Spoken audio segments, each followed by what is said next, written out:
Hello friends, তোমরা সবাই কেমন আছো? আশা করি ভালো আছো। আমিও খুব ভালো আছি।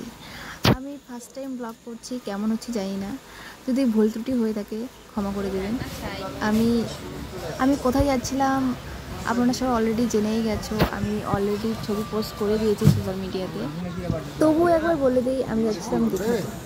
আমি লাইফে ফার্স্ট টাইম ট্রেনে উঠলাম। হয়তো কেউ শুনলে হাসবে, বাট এটাই সত্যি। আমাদের দূরে কোথাও সেরকম আত্মীয় নেই, তো কোথাও ট্রেনে চড়ে সেরকম যাওয়া হয় না, কাছে কাছেই আছে। আমাদের ট্রেন ছিল 8:30 নাগাদ, আর আমরা স্টেশনে চলে আসছিলাম 7:30 নাগাদ। তো এতক্ষণ বসে থাকার পর ট্রেনে উঠে পড়েছিলাম। আর আমার খুব এক্সাইটেড হচ্ছিল যে বাড়ি থেকে এত দূর ফার্স্ট টাইম যাওয়া। খুব মনের ভিতর খুশি, একটা ভয়ও কাজ করছিল। তারপর আমাদের ট্রেন পৌঁছে গেল হাওড়া স্টেশনে। এখন বাজে ভোর 5টা। তো আমরা চলে যাচ্ছি হাওড়া ব্রিজের দিকে।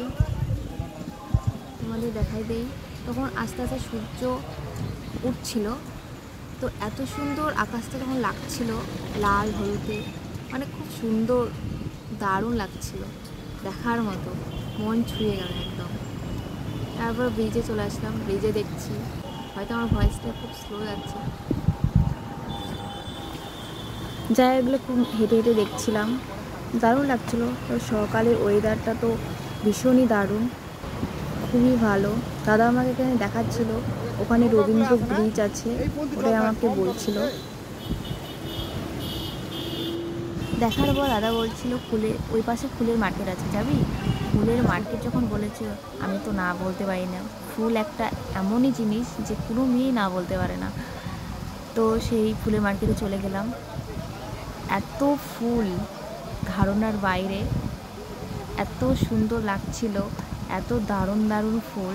আর ফুলের রেটও খুব কম। একটা ফুলের দাম শুনে আমি অবাক, কারণ আমাদের এখানে একটা গোলাপের দাম 20 টাকা, আর ওখানে একটা গোলাপের 1 পিস মাত্র 1 টাকা। আর গোলাপটাও খুবই বড়, মানে ধারণার বাইরে। আমি শুনেই অবাক একদম। আমার তো মনই ভরে গেল, এত ফুল দেখে আমার মনটাই সকাল সকাল খুশি হয়ে গেল। সকাল সকাল এত ফুল, কার না ভালো লাগে। তারপরে হেঁটে হেঁটে দেখছিলাম, তোমাদেরও দেখানোর চেষ্টা করছিলাম। তারপর চলে আসলাম চা বিস্কিট খেয়ে শিয়ালদা স্টেশনের উদ্দেশ্যে চলে গেলাম। শিয়ালদা স্টেশন চলে যাবো এখন, আর ভিডিওটা এখান থেকে শেষ করছি। আর পরের পার্ট নেক্সট ভিডিওতে আসছে খুব তাড়াতাড়ি। তো বাই, গুড নাইট।